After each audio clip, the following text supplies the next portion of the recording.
Amazing looking car. Like you said, you've done pretty much every mod you could do to it, and probably some people haven't thought of. But tell us the backstory.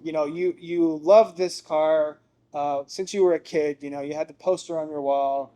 But when it was time to get this car, how did you come about the decision? Like now it's time to go all in, get your dream car. Tell us about that. Yeah, so I think there's kind of two pivotal moments that put me into this car. The first one is what I call never meet your heroes. Um, and it's we were at the racetrack, we were at Wild Horse. I honestly don't remember what car I brought that day. I think it might have been one of the Camaros. And my friend, who and this would have been one of the earlier years when this car came out, Hmm. 2010, 2011, something like that. He brought his GTR. And, back then, the 14, 15-second cars were fast. Hmm. He took, he was bringing his stock GTR onto the track, and he was running 11s, 10, 8, 10, 9, 11-second runs all night long, to the point where nobody wanted racing. And it was one of those things where seeing the car in Hmm. action, like in the flesh, and not just a poster on the wall, Yeah. seeing it actually in action, and seeing it like put 3 seconds on a car, Just smash everything. Yeah. smash everything, it went out there and ran 3 seconds faster than the last car that I thought was fast. I was like, okay, that's special. And then at the end of the night, because he was a good friend of mine, at the end of the night, he found me and he was like, "Hey, I'm getting ready to leave, but do you want to drive my car?" And I can't even imagine. It's probably my wedding day, the birth of my daughter, and that moment when I got to drive the GTR for the first time. Amazing. Top three moments in my Okay. life. I'm glad Right? it's third. Oh, third, for sure. Third for sure. My wife will watch this at some point, so it's for sure That is third, third. right? Yes. It's wedding day, birth of my daughter, and There you then go. driving the But GTR third. for the first Top time, three. right?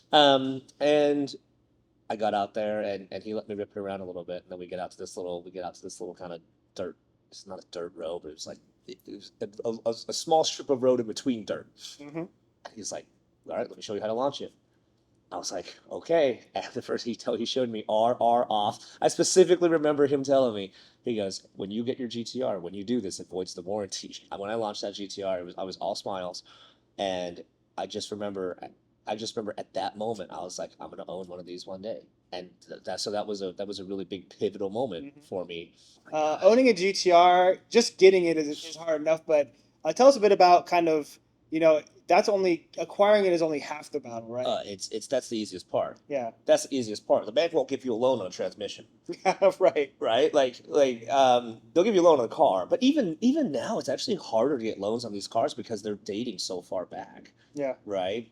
Because the banks really only want to finance a car that's brand new or a year or two Yeah. old, Yeah. A few years right? old max. Yeah.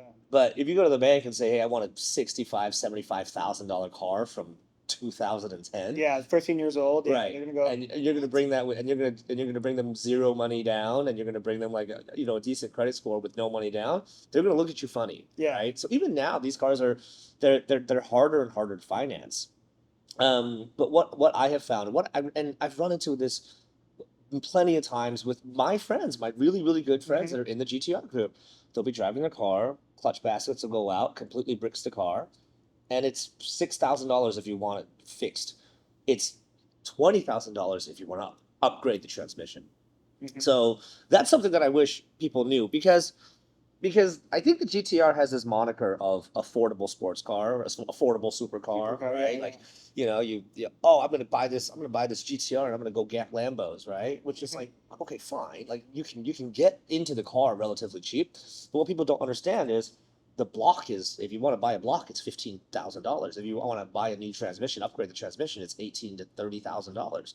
And you can't finance those things, Yeah. right? And Exactly. so if you've already overextended yourself on the monthly To get in the payments for the driver's car seat. to Yeah. just get into the car, and then something happens to the car, and you don't have $6,000 to $10,000 to come up with. Brakes on the car is $5,500, and you Yeah. can't drive it without brakes. Last time I checked, right? Yeah. So if your brake pads wear out, it's not a $200 job; it's a $5,500 job. Yeah, and to your point, you're not driving a new car. This car is 15 years old, It is. and you scrape together everything to get into it, and you're driving a 15-year-old car. Right. So Easy. something is going to go wrong eventually, Something's right? breaks. Yeah. That's the expectation. I mean, I anytime I get into the car, my expectation is something's going to break. Right now, and this is a trend in these cars.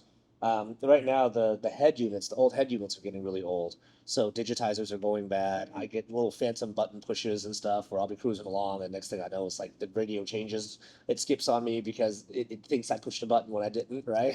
But you get 15-year-old car problems. Yeah, right? exactly. Yeah. For sure, we call it the GTR tax in the community. That's great. Every time anybody looks at your car, you get taxed. You have to pay the GTR tax. That's amazing. It's crazy. Awesome. Awesome.